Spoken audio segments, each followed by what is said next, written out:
Azrael Dreamer is the true final boss of the game and unlocks the real ending to the pacifist route, which, in order to unlock his boss fight, one needs to unlock the True Lab, and in the True Lab of Dr. Alphys, it is discovered that the first human and Azrael had worked together on a plan to get to the surface and retrieve 6 human souls. While the human was on the brink of death, Azrael informed him he did not think it was a good plan anymore to retrieve the souls. Ultimately, this led to him betraying his sibling and aborting the plan. After this, Flowey absorbs the 6 human souls and most of the monster souls after Azrael's deaths. He then transforms into Azrael, which is the son of King Asgore and Queen Toriel. When the fight commences in what used to be the entrance to the overworld, which required human souls to break the barrier, eventually, after Flowey absorbs the souls, we then see Azrael before he transforms into Azrael Dreamer, aka the god of hyperdeath. He informs us that he does not care about destroying the world anymore, and instead just wants to reset the timeline so that everything starts again from the beginning. Azrael believes that the player will continue even if he resets the timeline because they want a quote-unquote happy ending. But the most frightening is that Azrael openly admits that he wants to keep resetting reality endlessly. He doesn't see lives as unique or meaningful because every ending can now simply be undone with his newfound power. Throughout the fight, Azrael isn't using his full strength and decides to turn to his second and final form. In the midst of the fight, the player is reminded that the souls that Flowey stole are only stolen but not dead, and after the player realizes this, they then cry out to the souls that were captured and is successful in doing so. And this results in Azrael to begin crying and revert to his original form. And after finding out that the player's name is Frisk, Azrael tells them that the monsters really love them and apologize for his actions. He then breaks the barrier with the power of the souls, and the ending is unfolded. The Radiance is the final boss of Hollow Knight and is the fight that must be commenced in order to unlock the true end. The Radiance was another god that ruled over the insects of the land of Hollownest and was an ancient moth goddess born from dreams, light, and memory itself. The Radiance's power depended and stemmed upon belief of her existence, and only exists in the minds of those who worship her, and as long as the insects remembered who she was, she would remain righteous with her light filling both the physical and dream realms. After some time of the Radiance's dominion, a new king arrived for the land of Hollowness, and he was the Pale King. The Pale King noticed that the Radiance's worship and reputation was major, and would soon be a disruption to his plan to take over the land of Hollowness. And once her thoughts of remaining dominative over the land and was being interrupted by the Pale King, the people who worshipped her, the insects, became corrupted and infected with their thoughts of the Radiance. And when the Pale King saw that this event unfold, he then came up with an idea, and that was to seal the Radiance because of its infection. To seal the Radiance, he needs to use one of his void creations, the vessels, which are from the Abyss. These vessels didn't have any thoughts and were empty, and didn't have any emotions or thoughts. Thus, when the king realized this, he then decided to seal the Radiance into one of his vessels, aka the Pure Vessel, which was trained and beloved by the Pale King. But the Pale King had to sacrifice the Pure Vessel, and was his chosen vessel for training. Thus, the Pure Vessel was sealed in the Black Egg Temple, with the thoughts of the Radiance overwhelming his entire body and mind. Then, later on in the fight, you then have to stall the Radiance 2 times and be here with the power of the Void to unlock the true ending. Last up for this list, I'm going to include Save for Sephiroth, which is a battle that, for those who don't know, cannot be lost. It is impossible to lose because of the plot of the game. Save for Sephiroth is Sephiroth's final form in the game, and this final form is a result of the culmination of years of manipulation, alien influence, and his passion to soon become a god.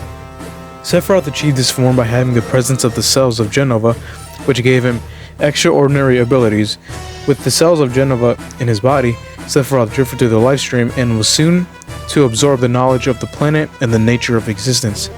And once Sephiroth meets with Cloud and his crew at the Northern Cave, Cloud accidentally gives Sephiroth the black materia. This is a result of Cloud also having the Jenova cells that he cannot control, and thus his actions are being manipulated. And when Cloud gives him the black materia, Sephiroth then casts the meteor, which this meteor was used for the planet to gather the lifestream. It was not used to destroy the planet. and Sephiroth would eventually obtain all planet lifestream, and after this occurs, Sephiroth transforms into Bizarro Sephiroth, which is the second to last stage of Safer Sephiroth, which is truly his form.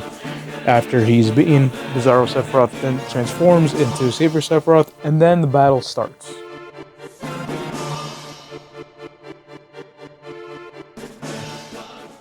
Now I'm going to rank these boss fights depending on strength and power scaling. And so, at third place is the Radiance. This is because the Radiance possesses dream manipulation, which includes the ability for her to freely enter minds, alter dream landscapes, and to trap consciousness. She must be fought in the dream realm because killing her is impossible physically. The Radiance's durability is rather unique because the only way for her to exist is if she is present in the minds of her believers. The reason she is in third place is because she never demonstrates the ability to erase or recreate reality itself on a universal scale like other characters, but while she is powerful, her only being at dream level isn't strong enough, but she might have the most potential to be the strongest boss above other Dream Realm bosses in video games. At second place is Safer Sephiroth, which is way stronger than the Radiance. Safer Sephiroth possesses planetary energy manipulation, control over the lifestream, space manipulation, and cosmic scale destructive potential. Sephiroth's final resort move or attack is the Supernova, and it is proof that Safer Sephiroth is beyond cosmic level, and the lifestream that he possesses has influence over everything that ever was in life. Reality manipulation is another feat that Safer Sephiroth possesses, which includes massive illusions, false environments, psychological manipulation, space distortion, and teleportation, and dimensional travel. Overall, Safer Sephiroth is ultimately planetary to cosmic influence. At first place is Azrael Dreamer, and during the fight with him, it is presented that Azrael has infinite attack and defense. This shows that Azrael has reached a level where conventional measurements no longer apply. Azrael has the ability to have timeline control and gains the capability to control, save, load, and reset the game. Normally, only the player possesses this power, but then Azrael gains full control over it. This demonstrates that Azrael has narrative powers. Azrael's weapon, the Hypergoner, has the ability to erase space and reality.